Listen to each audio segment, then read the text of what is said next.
Welcome to the last lecture in Cisco NetAcad CCNA3 Enterprise Networking, Security and Automation lecture series. If you haven't seen my previous lectures on CCNA1, CCNA2 or CCNA3, I will leave links in the description for those playlists.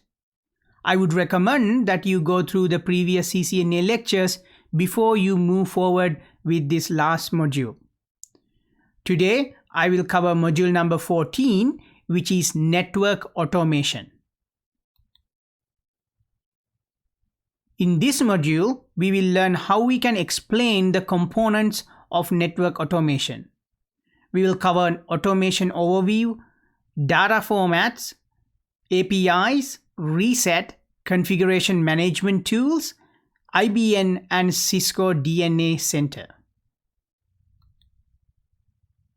Automation overview. There's a video titled Automation Everywhere, which is available to you through your Cisco NetAcad. If you have access to this video, please go ahead and watch it there. But however, if you do not, I will leave a link in the description for a copy of this video on my YouTube channel, as well as a card on the top right hand corner. This video has some copyrighted music, background music associated with that. So please keep in mind that this particular video may become unavailable on my YouTube channel if YouTube decided to take the video down. So keep that in mind. But however, for now, we do have a copy, but unfortunately, Cisco has used a proprietary copyrighted music, background music. So I have a copyright strike on that. So be careful with that link. So hopefully it will work when you are watching this video. The increase in automation. These are some of the benefits of automation listed here on this screen. So we have machines that can work 24 hours a day without a breaks, which result in greater output. Machines provide a more uniform product because they are automated and there is very little human interaction. Automation allows the collection of vast amount of data that can be quickly analyzed to provide information which can help guide an event or process. Robots are used in dangerous conditions such as mining, firefighting, and cleaning up industrial accidents, and this reduces the risk to humans. So automating certain tasks that are risky, such as like cleaning up an industrial accident, can save some lives as well as protect humans. Under certain circumstances, smart devices can alter their behavior to reduce energy usage, make a medical diagnosis, and improve automobile driving safety. So these are some examples of why we are increasingly using automation in modern society. Thinking devices. Many devices now incorporate smart technology to help to govern their behavior. This can be as simple as a smart appliance lowering its power consumption during periods of peak demand, or as complex as a self-driving car. Whenever a device takes a course of action based on an outside piece of information, then that device is referred to as a smart device. Many devices that we interact with now have the word smart in their names.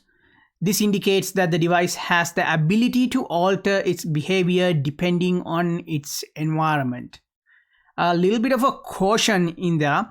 While certain devices that are marketed as smart devices are actually smart devices, there may be some companies out there actually marketing their devices as smart devices but not really smart devices. So keep that in mind. There is a bit of a caution that you need to be having with when somebody say it is a smart device. So typically the term smart devices indicates that the device has the ability to alter its behavior depending on its environment, but it doesn't not necessarily mean that all companies are honest about how they're marketing their devices. So keep that in mind. So not all smart devices are created equal, in other words. In in order for devices to think, so that means like have its own decision making process, they needed to be programmed using network automation tools. Data formats. There's a video called Data Formats available to you through the Cisco NetAcad. Again, if you do not have access to this file, I will post a link in the description in this video with a copy of this particular video that explains certain different data formats. I will also leave a card on the top right hand corner, and I would recommend that you watch this video before you move forward with the next few slides. The data formats concept. The data formats are simply a way to store and exchange data in a structured format. One such format is called Hypertext Markup Language, HTML, which you may be familiar with. So the HTML is a standard markup language for describing the structure of web pages. So when you are accessing any website, it would be using that HTML data format. So there are some common data formats that are in used in many applications, including network automation and programmability. So those includes the JSON, XML, and YAML. So how that works is basically those data formats that is selected will depend on the format that is used by the application, tool, or script that you are using. So many systems, such as Cisco systems, will be able to support more than just one data format, which allows the user or the administrator to choose their preferred one. So typically in the industry, for automation and programmability of network systems and those equipments, we use the JSON, XML, or YAML. So those are the JavaScript object notion, the extendable markup language, and YAML and markup language. Those are the three major the data formats currently being in use. So it's not, we are not saying these are an exhaustive list, but these are the most common types currently being used. So what you need to understand in this slide is that the data formats are simply a way to store and exchange data in a structured format so that the devices can interact with each other, as well as we can interact with the devices. Data format rules. So the data formats have rules and structure similar to that what we have seen with programming languages and written languages. So each data format will have specific characteristics. They include the syntax, which includes the type of brackets used, such as these ones, and the use of white space or indentation, quotes, commas, and more. So for example, even in programming languages, the white spaces sometimes doesn't matter, and some programming languages white spaces does matter, right? So just like that, in data formats, depending on the data format you use, those are how the white spaces and indentation, quotes, and types of brackets used will be different from each other. How objects are represented, such as characters, strings, lists, and arrays, will also differ from the data format to data format. And also how key value pairs are represented also will have differences based on the data format you choose. The key is usually, however, on the left side, and it is identified or describe the data, while the value on the right is the data itself and can be a character, string, number, list, or other type of data. So typically, in not only in programming languages but also in most data formats, the key is usually on the left hand side and the value is on the right hand side. So in here there is an example of such a data format, and in here you can see the key here and the value right here, the key here and the value right here. So you see that and they are being separated with commas, and this is how typically the data formats works. Compare data formats. So we have three data formats shown here. YAML, JSON, and XML.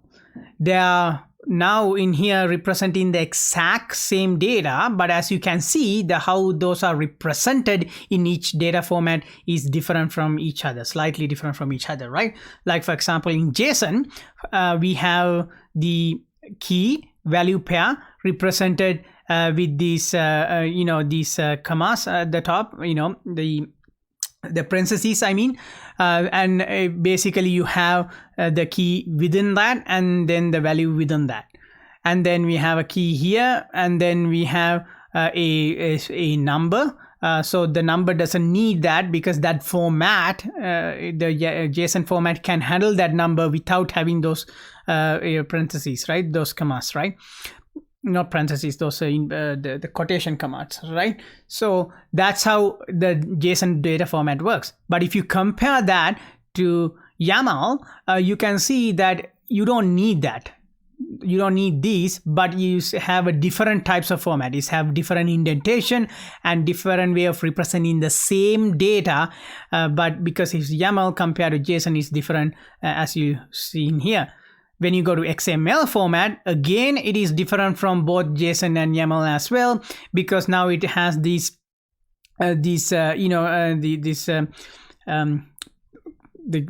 type of arrows being used as message blocks or blocks to represent the same type of data. So we have a message, and between these two message these keywords, we will have them whatever the message you want to print. In this case is success, and then the same data is represented differently on XML. So as you can see, the JSON is different from YAML and different from XML because they are different data formats. So depending on the type of data format on your configuration and the data format you use, you need to understand how to use it based on the proper syntax and indentations and brackets and commas, etc., etc. So let's look at JSON data format briefly. So JSON is a human readable data format used by applications for storing, transferring, and reading data. So JSON is a very popular format used by web services and APIs to provide public data. This is because it is easy to parse and can be used with most modern programming languages, including Python, which is a very popular programming language.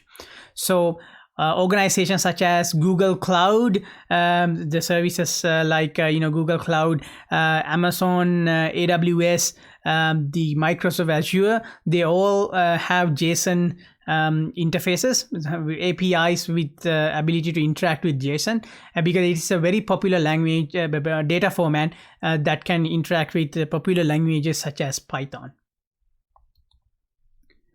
So on this screen, you have two examples, but this is the same data being represented differently. So on a Cisco iOS at the very top, it shows what you would see on the CLI of the Cisco iOS when you're looking at that interface. So in this case, gigabit 000 with the information associated with that. That same information is represented in JSON data format is shown here on the bottom right hand side. So when you compare the iOS output above to the input in the JSON format, you can see that each object, which is the key value pair, is different piece of data about the interface, including its name, a description, and whether the interface is enabled. And you can see that it is represented in the JSON format in that key value pair configuration. So you have the key as the name and the value associated with as the gigabit Ethernet 000, because that's the one we are looking at. And the description is a key, and whatever the associated value here is the wide area network, because that is the description for that Ethernet interface. And you can see that is being represented here in the JSON format. So same with the IP, net mask, etc., etc. And what you can see here is that the same type of information represented in two different ways. So this is basically the Cisco iOS output, and this is how the JSON going to work with that same data. So keep that in mind on our next slide, and how these different types of data represented by JSON for the next few slides, because we're going to talk about JSON a little bit more. There are these are some of the common characteristics of JSON. So it uses a hierarchical structure and contains nested values, and it uses braces to hold objects and square brackets to hold arrays, and its data is written as key value pair. As I mentioned, if you remember this from this slide, these are key value pairs, and you can see it uses a hierarchical structure to represent the data, and it has this nested information within it. With JSON, the data known as an object is one or more key value pairs enclosed in braces. So the syntax for the JSON object includes the keys must be strings with double quotation marks. So the keys must have the double quotation mark. A value must be a valid JSON data type. So it has to be a string, number, array, boolean, null, or another object. And how this value is represented in JSON is also differ based on whether it's a number or a string, array or a boolean, etc. Keys and values are separated by a colon. So you separate the keys and value pairs using a colon in between. Multiple key value pairs within an object are separated by commas, while the white space is not significant in JSON language. And you can see that in here on the previous slide. See right here, we separate the key value pairs using a colon, and whenever there is a string, we have these commas added on top on there. And if it is just a single value, you don't even need this quotation. It's not shown here, but that's all is part of how the JSON data format works. So those are rules that you need to follow if you are using JSON. And at times a key may contains more than one value, and this is known as an array. An array in JSON is an ordered list of values. So the characteristic of an array in JSON includes the key followed by a colon and a list values enclosed in square brackets. The array is an ordered list of values, and the array can contain multiple value types, including a string, number, boolean, object, or another array inside the array. So each value in the array is separated in that case by a comma as well. So these are the rules that you need to follow. So in this example, on the right hand side, we have a list of IPv4 addresses that might look like like this on the JSON format. So the key, which is the address, is shown right up here, and each item in the list is separated by as an object. And we know these are objects because they are separated by braces. See right here, these braces would separate that object from this object and this object. So we have three objects here. So the objects are two key value pairs. So each objects contain two key value pairs, and they include the IPv4 address that is shown here as a key IP, as well as the subnet mask, which is shown here as net mask. So we have a key of IP and key of net mask, and the values associated with this on the right hand side. So the array of objects in the list is also separated by a comma following the closing brackets for each object. So after this object is completed, we are separating them by a comma, and each of these values also is separated with a comma right here. So that's what is showing here. So this is how a typical JSON syntax would work if you were to pull a bunch of IP addresses and net mask information associated with that. Now we're going to look at YAML data format. So with YAML, it is another type of human readable data format that is used by applications for storing, transferring, and reading data.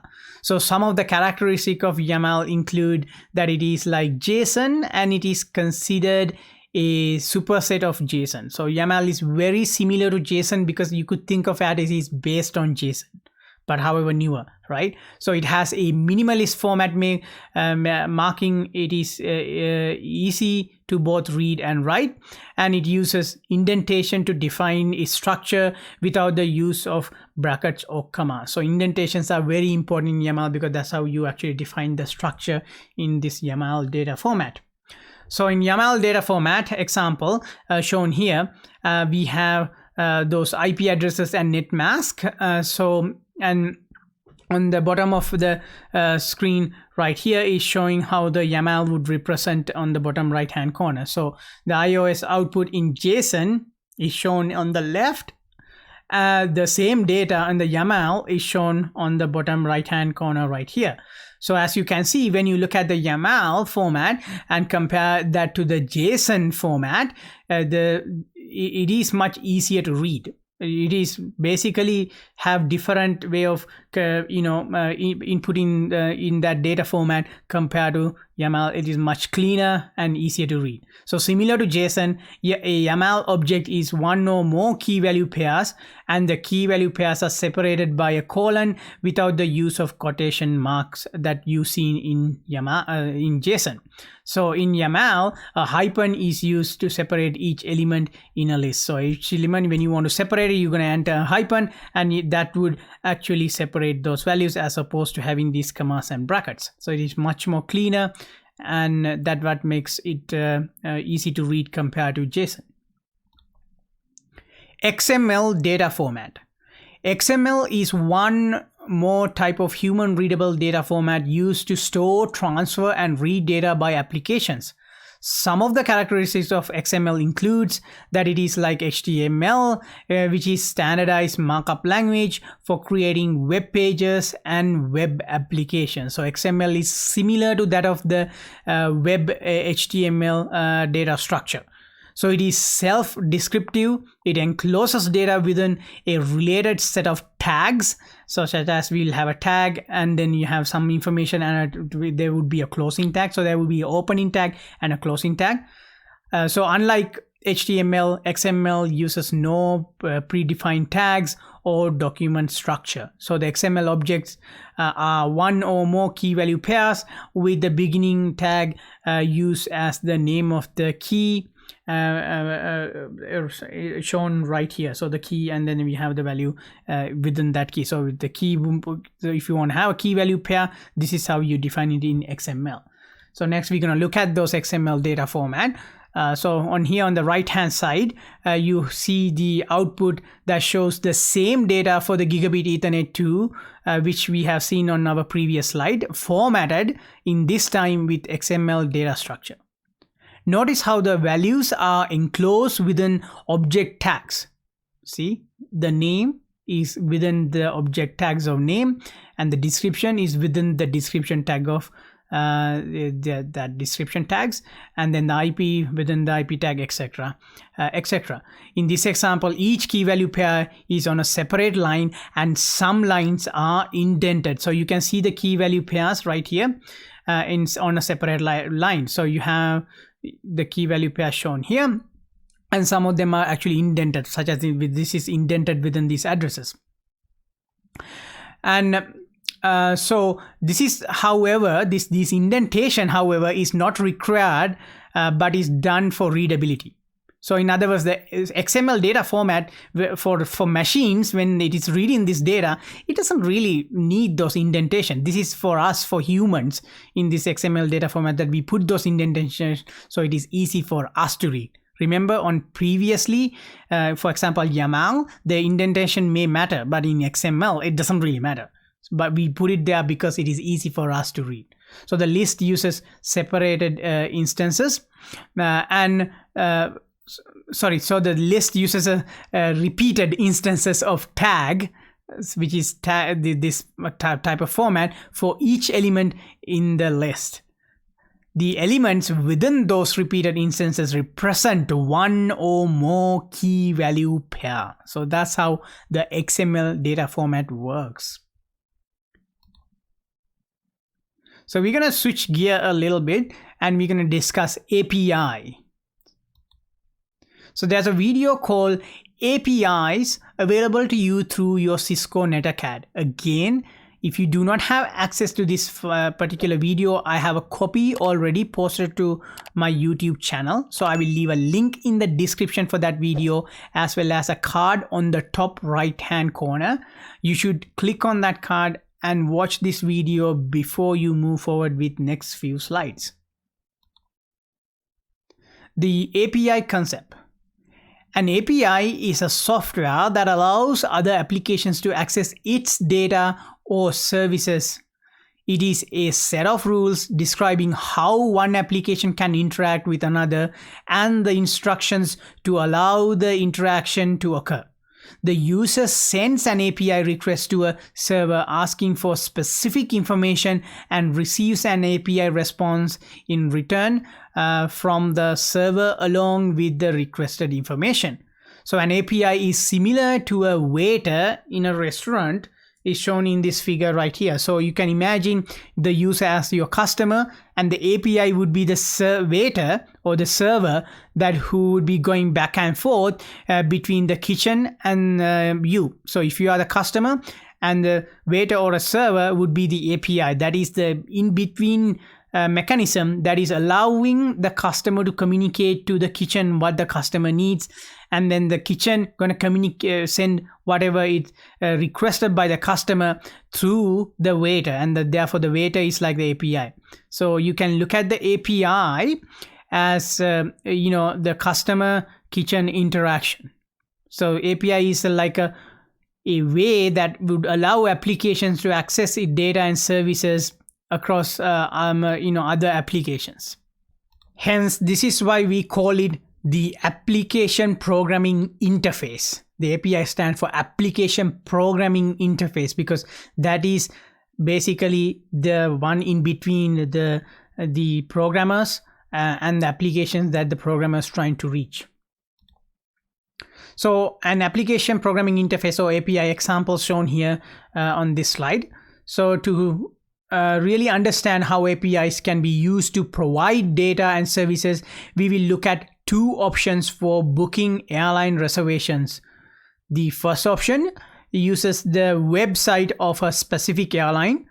Using the airline's website, the user enters the information to make a reservation request. Most of you guys probably have done this because in modern day, almost everyone book airline tickets through online websites, and this is basically what it is describing. So the website basically interacts directly with the airline's own database and provides the user with information matching the user's request. So basically you will go to the website, and then you're going to enter information such as the departure city, destination city, departure date, and the return date. And that information get directed to the direct access the airline's database that contain information related to different departure cities, departure dates, and return dates available for those flights. And all of that information will be contained within that airline's web database, right?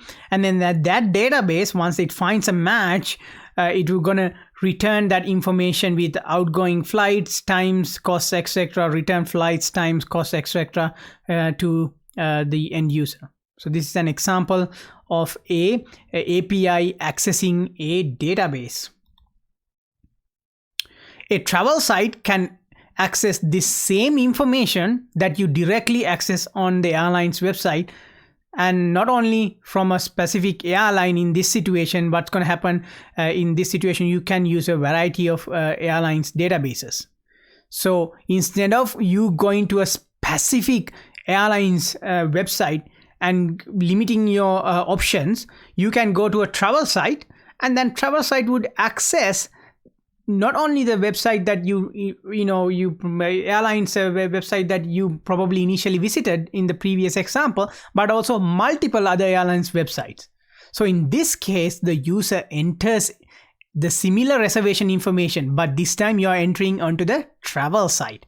So the travel site website interacts with the various airlines databases using the APIs provided by each airline. So each airline database must have an API so that these travel third-party sites, this third-party travel site can interact with those databases, because these databases will be run by each individual airline, and this travel site is a third party accessing all of those databases, right? So that's where the API come into play. So the travel services use each airline's APIs to request information from the specific airline, and then it displays the information from all airlines on its web page. The API acts as a kind of messenger between the requesting application, in this case the travel website, and the application on the server that provides the data or service, in this case the databases belonging to different airlines. The message from the requesting application to the server where the message from the requesting application to the server where the data reside is known as the API call. So if somebody tell you what is an API call, the API call is the message from the requesting application to the server while there is a where the data is residing, that is an API call. So what happen is you have the travel site, and the travel site is requesting this information, the departure city, destination, departure date, return date, related data from multiple airlines databases. And how it's going to do it is going to send out the API calls using those APIs belong to each of these airlines databases, and then that would return that information back to the travel's website. Open, internal, and partner APIs.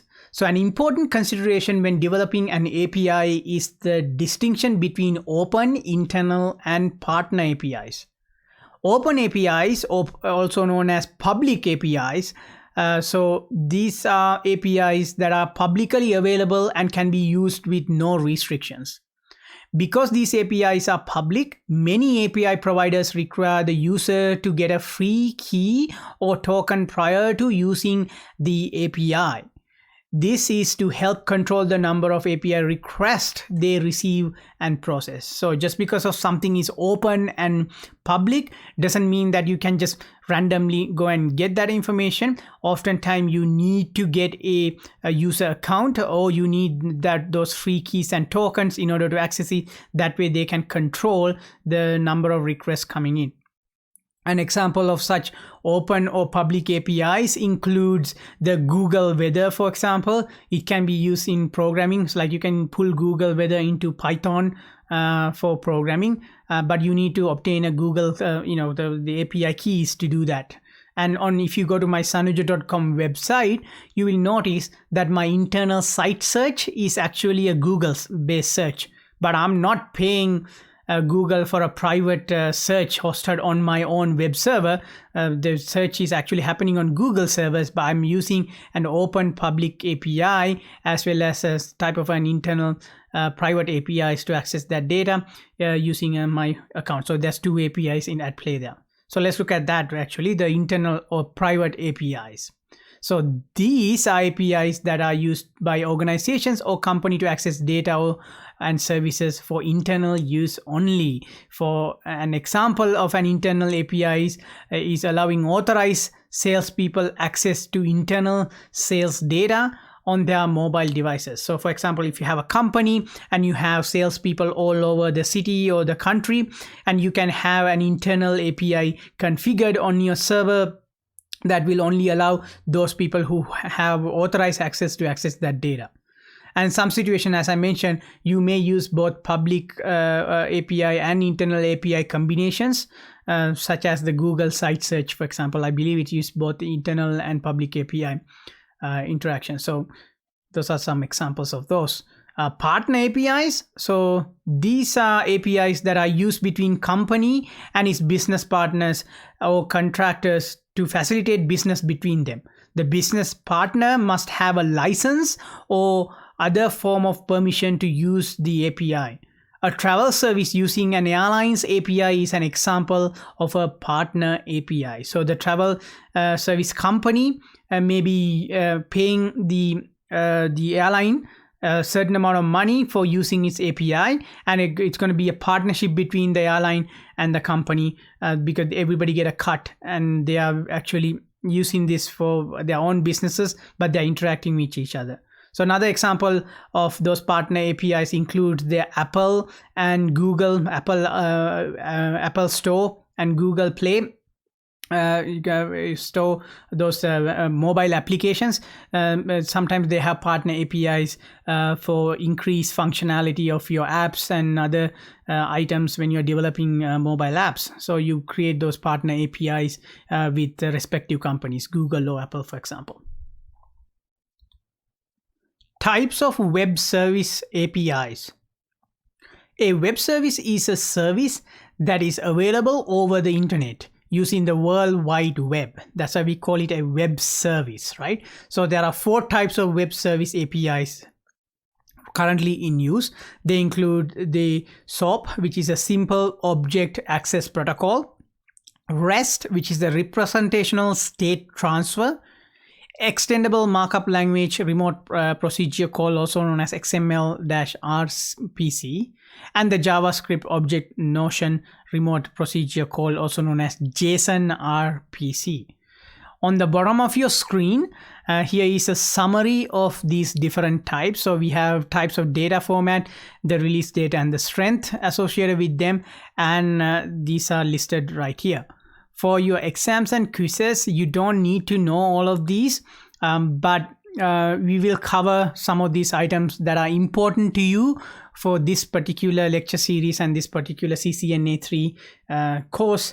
But other than that, you don't need to know, like, when it was first released and, what type of data format it is being used for each one of these. So we're just going to cover what needed to be covered. For example, next we're going to be covering REST. So let's look at REST or REST, right? So there is a video available through your Cisco NetAcad called REST.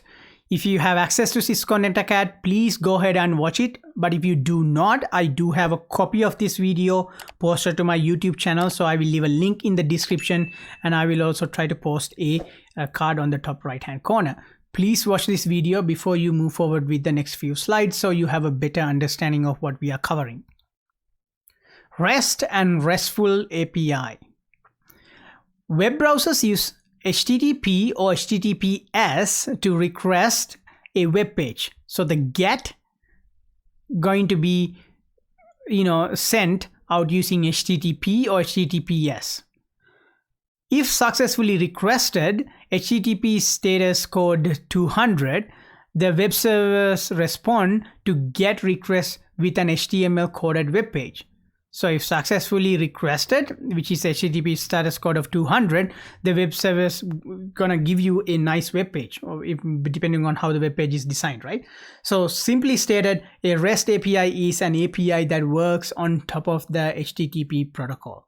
It defines a set of functions developers can use to perform requests and receive responses via HTTP protocols such as GET and POST. GET and POST are like 2 different requests that you can send using HTTP and HTTPS. Conforming to the constraints of the REST architecture is generally referred to as being RESTful. So this is an important concept. The reason why we use the term RESTful, that is basically mean we are conforming to the constraints of the REST architecture. That's what we mean by RESTful programming, right? An API can be considered RESTful if it has the following features. It has client server, so the client handles the front end and the server handles the back end. Either can be replaced independently of the other. Stateless, so no client data is stored on the server between requests. The session state is stored on the client side. Cacheable, so the client can cache responses to improve performance. So if these 3 criteria are met, we can consider an API to be RESTful, also considering that it is conforming to the constraints of the REST architecture. RESTful implementation. A RESTful web service is implemented using HTTP. It is a collection of resources with 4 defined aspects. That includes the base uniform resource identifier, also known as URI, for the web service, such as for example, http://example.com/resources. The data format supported by the web service. So this is often JSON, YAML or XML, but could be any other data format that is valid hypertext standard. The set of operations supported by the web service using HTTP methods, and the API must be hypertext driven. So the RESTful APIs use common HTTP methods including post, get, put, patch, and delete. As shown in the following table, these respond to RESTful operation will result in create, read, update, and delete occurred. So right here is showing that if you have a RESTful operation of create, the HTTP method is post, read is get, updates is put or patch, and delete would be just delete. So this is a useful table if you want to compare the HTTP method to RESTful operation. So for in this course, you should know what read in RESTful means for HTTP. That could show up on your Cisco exams and quizzes. So this table is important for you. URI, URN, and URL. So you're probably familiar with the URL term, but not so much with URI and URN. So let's look at those. So web resources and web services such as RESTful APIs are identified using a URI. A URI is a string of characters that identifies a specific network resource.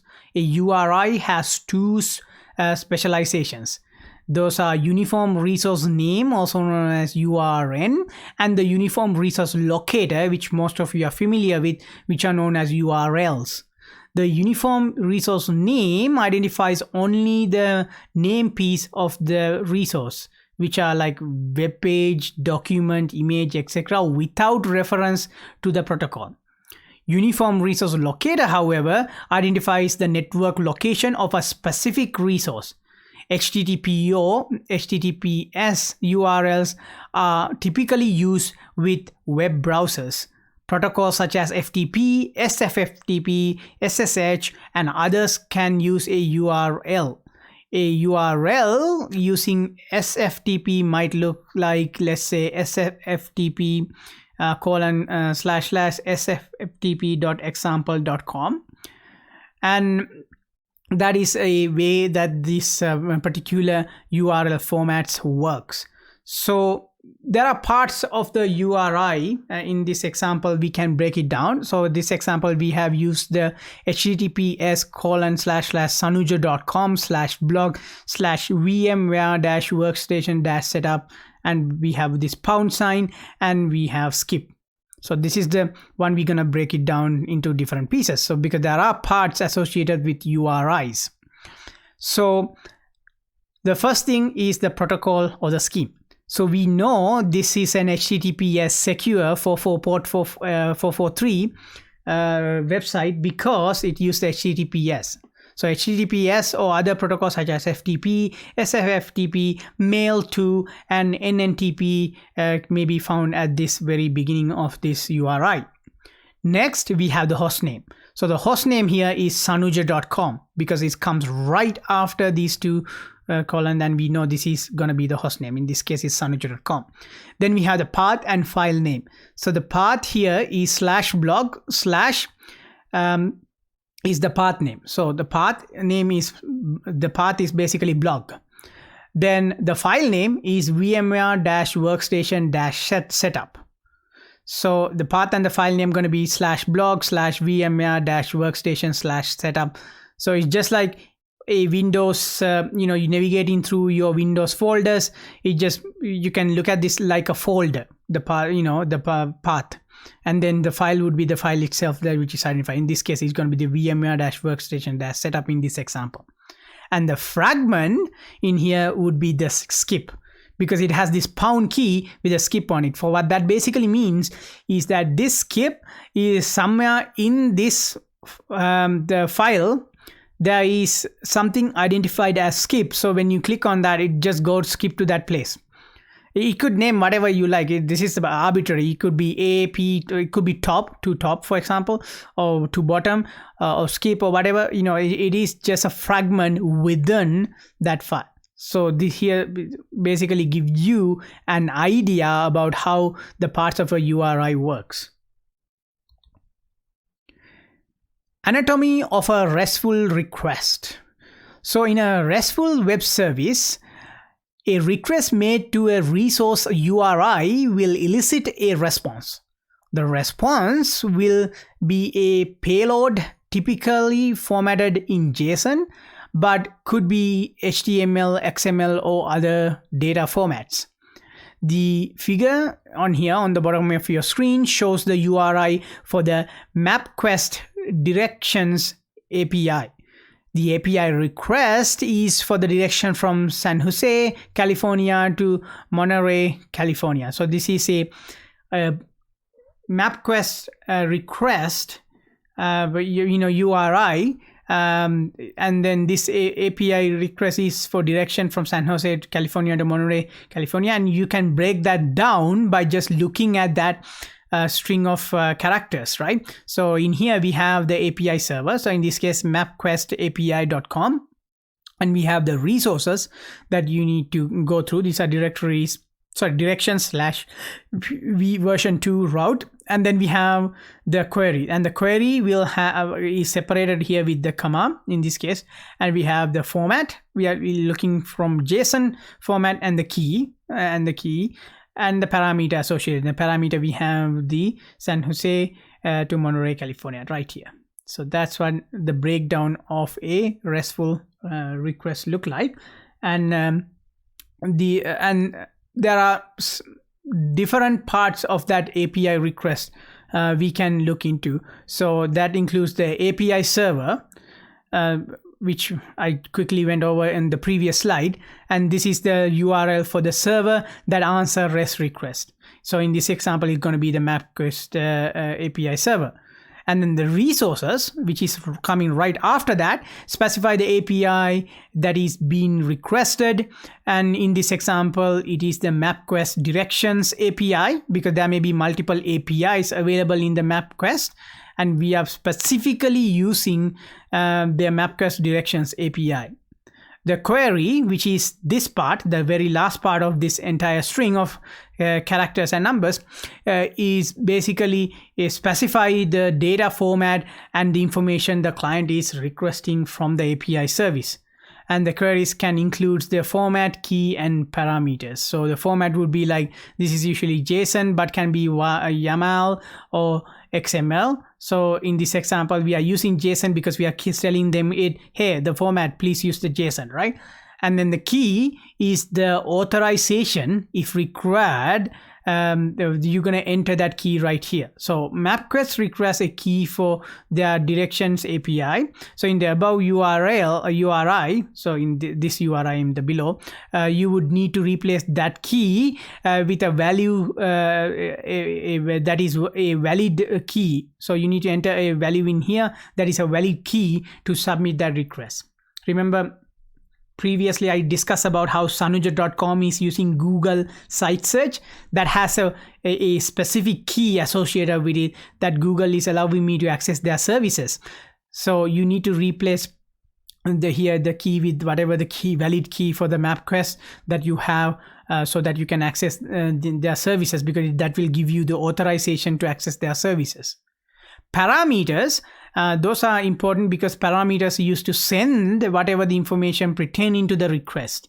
So in this example, the query parameters includes the information about the directions that the API needs, so it knows that direction, what direction to return. So in this example, we have San Jose to Monterey, and then it is actually from and to, and we know that because that's how that been requested in this string of data in the query. So right here, from and to. Many RESTful APIs includes public APIs that requires a key. So as I mentioned before, even public APIs do require usually a key. The key is used to identify the source of the request. Here are some reasons why an API provider may require you to get a key, even though it is maybe free to use and publicly available. So the reason would be to authenticate the source, to make sure they are authorized to use the API, to limit the number of people using the API at once, to limit the number of requests per user. So you could get an API key for public API access, but there may have some restrictions on how many times or how often you can use per week or per day. To better capture and track data being requested by users. So organizations, especially like Google, they often track who search what, so that they can better serve you, and to gather information on people using the API, so your behaviors, for example. So note, the MapQuest API does require a key. Search the internet for URL to obtain a MapQuest key. The search parameters such as the developer.mapquest when you are searching the MapQuest system through APIs. And you can also search the internet for current URL that outlines the MapQuest privacy policies. So keep that in mind. Even if you have a key in public APIs, there may have some privacy issues associated with that. So keep that in mind if you're implementing these for your clients, especially in the corporate and enterprise environments. RESTful API applications. So many websites and applications use APIs to access information and provide service for their customers. Some RESTful API requests can be made by typing in the URI from within a web browser. The MapQuest Directions API is an example of like that. So the RESTful API requests can also be made in other ways. So developer website, for example, so the developers often maintain websites that includes information about APIs, parameter information, and usage examples. These sites may also allow the user to perform the API request within the developer web page by entering in parameter and other information. So basically, developer is telling you how to use their APIs on their own website, so that is easy for you to use. Postman. So the Postman is an application for testing and using REST APIs. It contains everything required for constructing and sending REST API requests, including entering query parameters and keys. Python, which is a programming language, APIs can also be called from within a Python program. This allows for possible automation, customization, and app integration of the API. So this is why Python programming language is very popular among network automation people. Network operating systems, so using protocols such as netconf, also known as net configuration, and restconf, networking operating systems are beginning to provide an alternate method for configuration, monitoring, and management. So those are some RESTful API applications. Configuration management tools. So there's a video called Configuration Management Tools available to you through Cisco NetAcad. If you do not have a copy of this video, I have it posted on my YouTube channel, and I will leave a link in the description as well as a card on the top right hand corner, and I would recommend that you watch this video before you move forward with next few slides. Traditional network configuration. Network devices have traditionally been configured by a network administrator using CLI. Whenever there is a change or new feature, the necessary configuration commands must be manually entered on all the appropriate devices. This becomes a major issue on large networks or with more complex configurations. So in the old days, like typically what we traditionally do is basically go to each of these devices, access each of one of those devices CLI, and start configuring one at a time, right? But however, when with more and more devices added, especially in an enterprise environment, this is going to be cumbersome and painful, right? The Simple Network Management Protocol, also known as SNMP, lets administrators manage nodes on an IP network. With a network management station, NMS, network administrators use SNMP to monitor and manage network performance, find and solve network problems, and perform queries for statistics. SNMP is not typically used for configuration due to security concerns and difficulty in implementation. So in SNMP situation, we will have an NMS that will be interacting with devices. So if you would like to learn a little bit more about SNMP, you can go back and watch my previous modules on SNMP to get an idea about how that works. But however, you can also use APIs to automate the deployment and management of network resources. So instead of manually configuring ports, access lists, QoS, and load balancing policies, you can use tools to automate configurations. So instead of using even SNMP, you can use APIs to do the same job. Network automation. We are rapidly moving away from a world where a network administrator manages a few dozen network devices to one where they are deploying and managing a great number of complex network devices, both physically as well as virtually, with the help of software.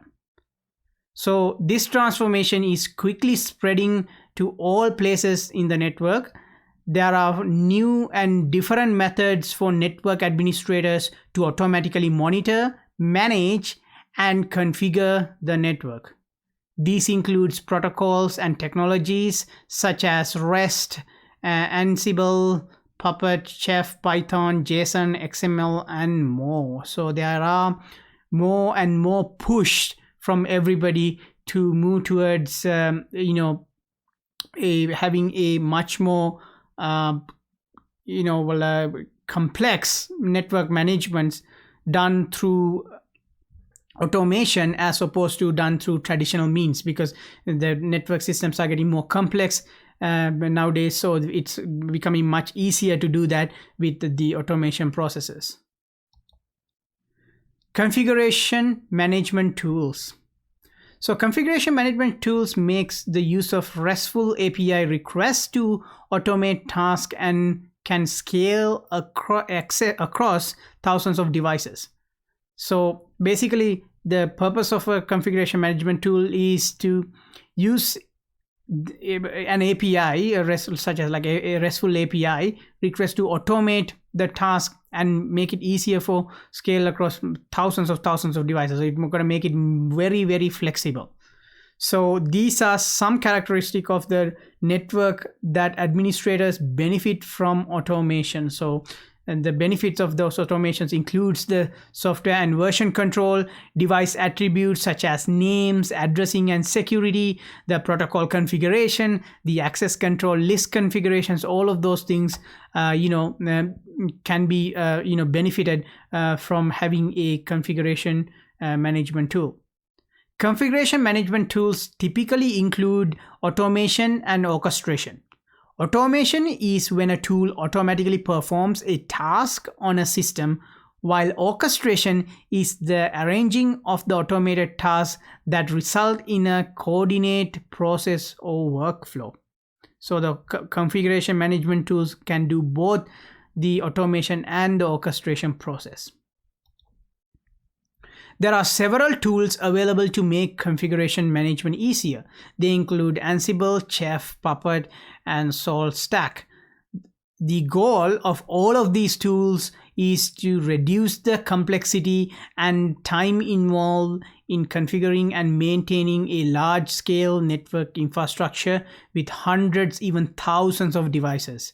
So these same tools can also benefit smaller networks as well, because that may reduce the time that you would be spending configuring even smaller networks. Compare Ansible, Chef, Puppet, and SaltStack. So Ansible, Chef, Puppet, and SaltStack all come from with API documentation for configuring RESTful API requests. All of them support JSON and YAML as well as other data formats. The following table on the bottom of your screen shows a summary of comparison of both major characteristic of Ansible, Puppet, Chef, and SaltStack configuration management tools. So the characteristics shown here on the left hand side and associated information on the right. For example, what programming languages are supported. So Ansible support Python and YAML. Chef support Ruby, Puppet support Ruby, and SaltStack support Python. Agent based or agentless. So the Ansible is agentless, Chef is agent based, and Puppet and SaltStack support both agent based and agentless. How our devices manage. So the Ansible is any device can be the controller. Chef or the Chef master going to be the controller, the Puppet master going to be the controller, Salt master going to be the controller in this case. What is created by the tool. So in Ansible, it's going to be a playbook, this is going to be a cookbook, this is going to be a manifest, and this is going to be a pillar. So these are like differences in the Ansible, Chef, Puppet, and SaltStack and how they are compared to each other. For your quizzes and exams for this particular lecture series and this module, you should know the differences, because that might show up on your exam, or your instructor, your lab instructor, or your lecture instructor may ask you during a live lab exam. So keep that in mind. So you should know this table like back of your hand, just for references purposes. It's not really much technical, but just you should know the differences. IBM and Cisco DNA Center. So there are a couple of videos associated with this. One of the first videos that you should watch is called the intent-based networking. Intent-based networking. So if you have access to this video again through your Cisco NetAcad, please go ahead and watch this video there. But if you do not, I have a copy that is posted to my YouTube channel under fair use, educational use purpose. You can go ahead and watch that there. I will leave a link in the description of this video as well as a card on the top right hand corner, and I would recommend you watch this video before you move forward with the next few slides. So intent-based networking overview. IBN is the emerging industry model for next generation of networking. IBN builds on software-defined networking, which we usually call it SDN, transforming a hardware-centric and manual approach to designing and operating networks to one that is software-centric and fully automated. Business objectives for the networks are expressed as intent. IBN captures business intent and uses analytics, machine learning, and automation to align the network continuously and dynamically as business needs change. So that's what makes IBN very unique. So the IBN captures and translates business intent into network policies that can be automated and applied consistently across the network. Cisco views IBN as having three essential functions. They are translation, activation, and assurance. These functions interact with the underlying physical and virtual infrastructure as shown in the figure on the right hand side right here. So the way that the Cisco look at the IBN methodology is that was having this translation, assurance, and activation, and they are interacting with each other as well as the physical and virtual network infrastructure. And on here, it is basically showing what they are and how they interact with each other on the right hand side. So let's look at each one of them and like the definitions and associated with those. So the translation function enables the network administrator to express an expected network behavior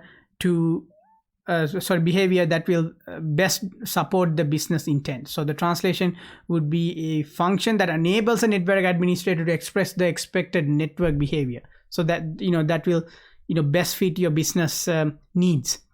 Activation, that is is defined as the captured intent then needs to be interpreted into policies that can be applied across the network. The activation function installs these policies into physical and virtual network infrastructure using network-wide automation. So that's the purpose of the activation. Assurance, in order to continuously check that the express intent is honored by the network at any point in time, the assurance function maintains a continuous validation and verification loop. So the validation occurs at the assurance level. So these are the three essential functions of a IBM from the Cisco's point of view. Network infrastructure as fabric. From the perspective of IBM, the physical and virtual network infrastructure is a fabric, an overlay that represents the logical topology used to virtually connect to devices. The overlay limits the number of devices the network administrator must program and provide services and alternatively forwarding methods not controlled by the underlying physical devices. The overlay is where encapsulation protocols like IPsec and CAPWAP occurs. Using an IBM solution, the network administrator can use policies to specify exactly what happens in the overlay control plane. Notice that how the switches are physically connected is not a concern of the overlay situation. So this is basically showing that we have the encapsulation happening here and the overlay control plane gonna be bypassing that and just directly interacting with the layer 2 devices in here. So that's what is shown on the right hand side. Basically what we have described on the left hand side is shown on the image here. The underlay network is the physical topology that includes all hardware required to meet business objectives. So the underlay reveals the additional devices and specified how these devices are connected. Endpoints such as the servers in figure shown here, right here, these endpoints where there are servers connected, access the network through the layer 2 devices, which are these devices. The underlay control plane is responsible for simple forwarding tasks. So as a result, this underlay is basically just doing the simple forwarding task. Cisco Digital Network Architecture, also known as DNA. Cisco implements the IBM fabric using Cisco DNA. The business intent is securely deployed into the network infrastructure, which is the fabric of it. And the Cisco DNA then continuously gathers data from multitude of sources, which include devices and applications, to provide a rich context of information. This information can then be analyzed to make sure the network is performing securely at its optimal level and in accordance with the business intent and the network policies. So this is how the DNA works. So we're going to discuss DNA for the next few slides. And keep in mind, all of these basic fundamental ideas are just a big overview of much more complex things behind it. So for this course, this is the last module, and we are not going into any more depth than what we are covering on these last few slides. Okay. So if we look at the Cisco DNA digital network, architecture methodologies, here we have the Cisco DNA solution listed on the left-hand side, the description and benefits shown on the right-hand side. And next few slides, that's what we're going to look at now. So Cisco DNA solution SD access. So in here, what is happening is the first intent-based enterprise networking solution built using the Cisco DNA is called this SD access, and it uses a single network fabric across LAN and WLAN to create a consistent, highly secure user experience.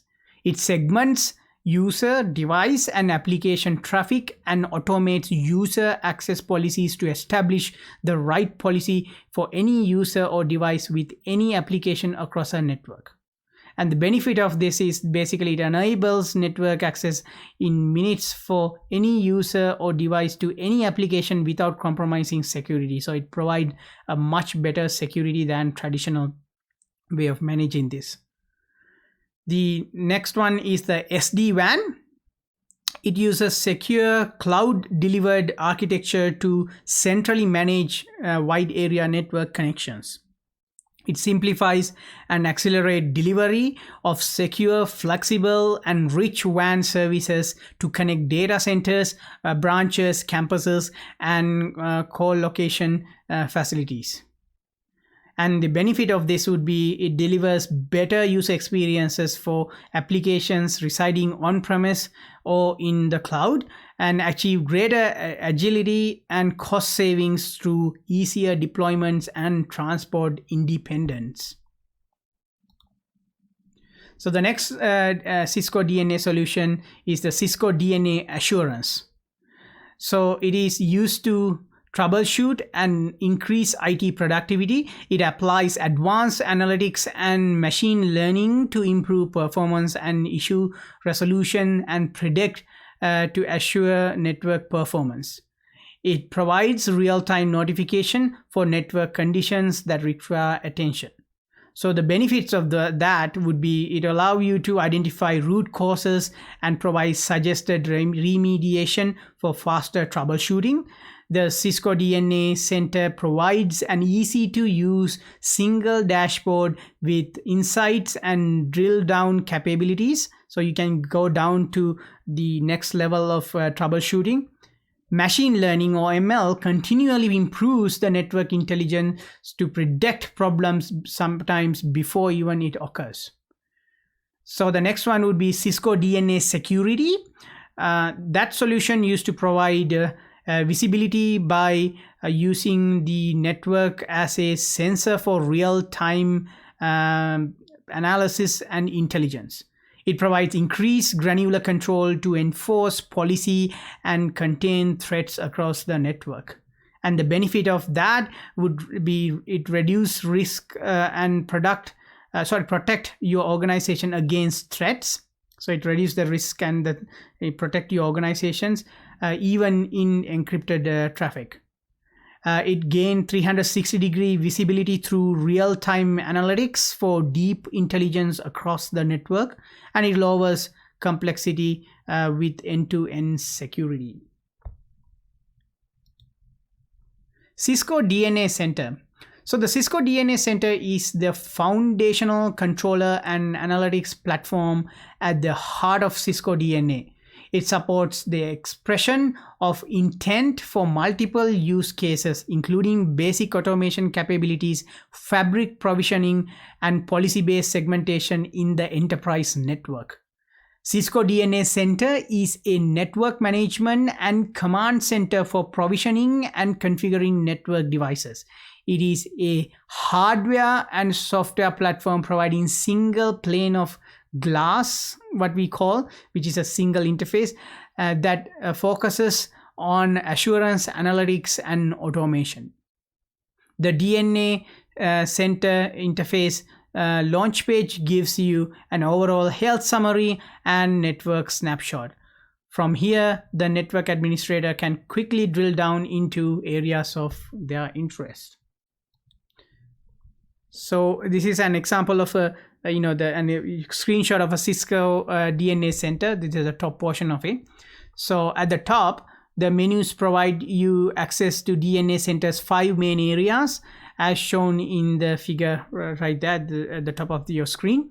They include the design right here. The model your entire network from sites and buildings to devices and links, both physical and virtual, across campus, branch, WAN, and the cloud. So it will show you the entire design of your network. The policy section use policies to automate and simplify network management, reducing cost and risk while speeding out the rolling out of new and enhanced services. Provisioning, the next tab, provide new services to users with ease, speed, and security across your enterprise network, regardless of network size and complexity. Assurance, which is this one, use the proactive monitoring and insight from the network's devices and applications to predict problems faster and ensure that the policy and configuration changes achieve the business intent and user experience you want. Finally, the platform that use APIs to integrate with your preferred IT systems to create end-to-end solutions and support for multi-vendor devices. See, so in this situation, the APIs are used to interconnect multi-vendor devices. So you could have an IBM or HP switches or routers that may be integrated into Cisco DNA Center if the API is available to communicate across those. So there are a couple of videos available to you through Cisco NetAcad. I highly recommend you watch these because they will go into depth of Cisco DNA and it will explain everything and show you some screenshots and demonstrations that I won't be showing on my YouTube channel separately. One of the videos called the DNA Center Overview and Platforms APIs. Again, if you do not have access to your Cisco NetAcad, I will have a copy posted to my YouTube channel and I will leave links for these the Cisco DNA videos in this video's description as well. And I will try to add a card on the top right hand corner, but when you have too many cards, the YouTube doesn't like that. So I will try to add it, and if it is possible, you will be able to actually access it through the card. On the description, I will definitely put all these links. So one of them called the DNA Center Overview and Platform APIs. The next video is called the DNA Center Design and Provisioning or Provision. And the next video is called the DNA Center Policy and Assurance. And the next video called the DNA Center Troubleshooting User Connectivity. So please go ahead and watch these videos because that will give you a comprehensive understanding and knowledge on how the Cisco DNA Center works. So that would bring us to the end of this lecture and pretty much the end of this entire lecture series. I will cover what we have gone over in this lecture in next few slides as a module summary. So in this module, we learn automation is any process that is self-driven, reducing the potentially eliminating the need for human intervention. We learn whenever a course of action is taken by a device based on an outside piece of information, then that device is said to be a smart device. For smart devices to think, they need to be programmed using network automation tools. I also mentioned that be careful with the term smart devices because some companies may use it very liberally, so be careful with the term smart devices. Data formats are simply a way to store and interchange data in a structured format.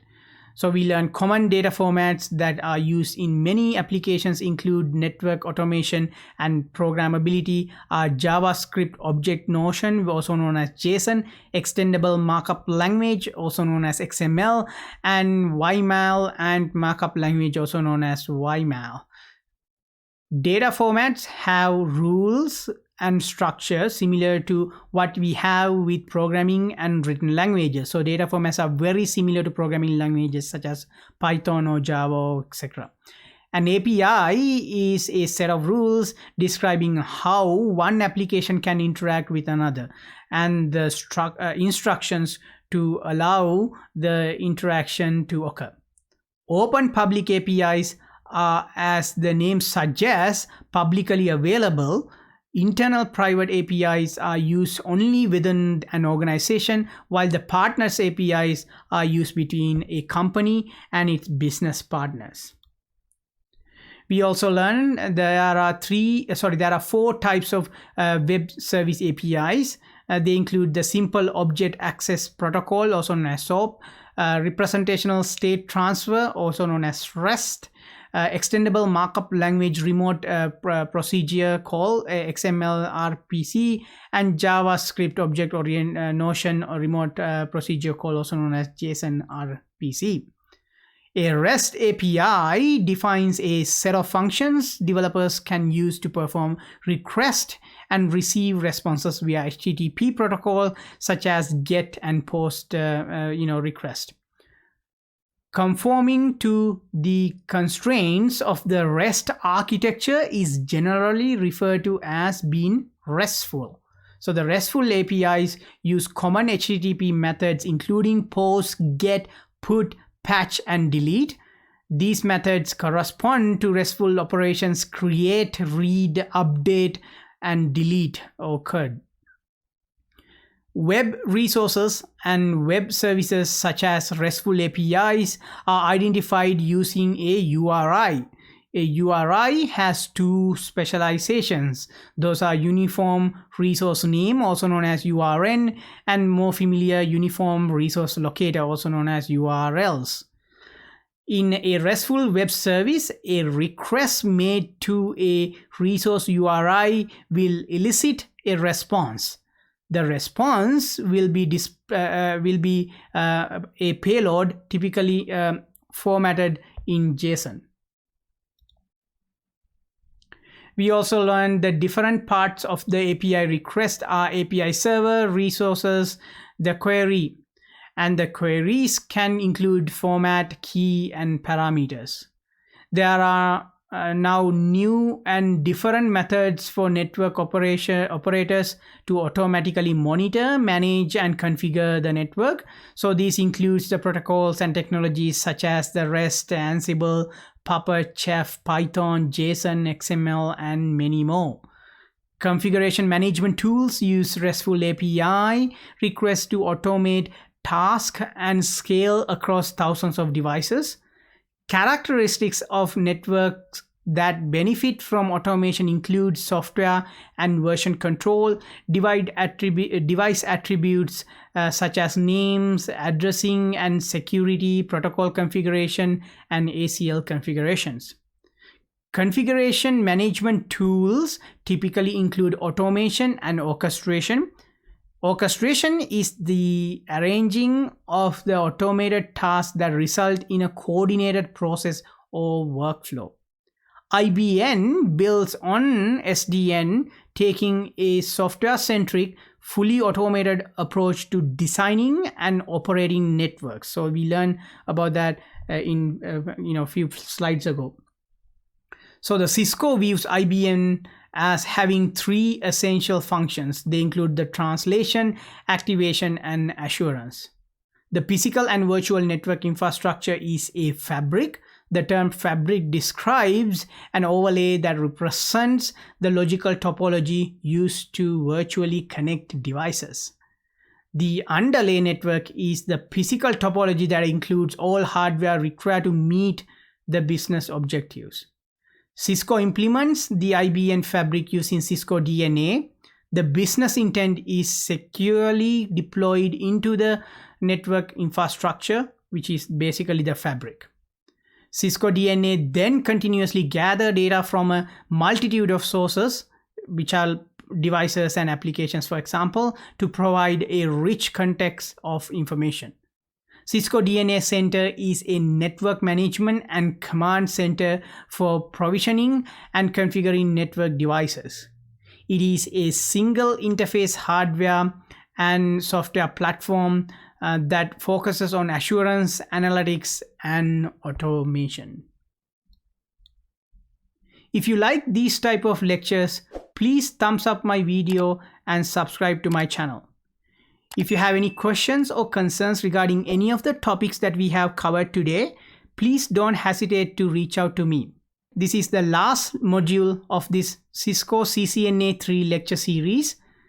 If you have any doubts regarding any of the items from our previous lectures, you can go and check the playlist associated with this CCNA3 lecture series, and you can rewatch those lectures so you have a better understanding about those concepts before you take your exams or quizzes.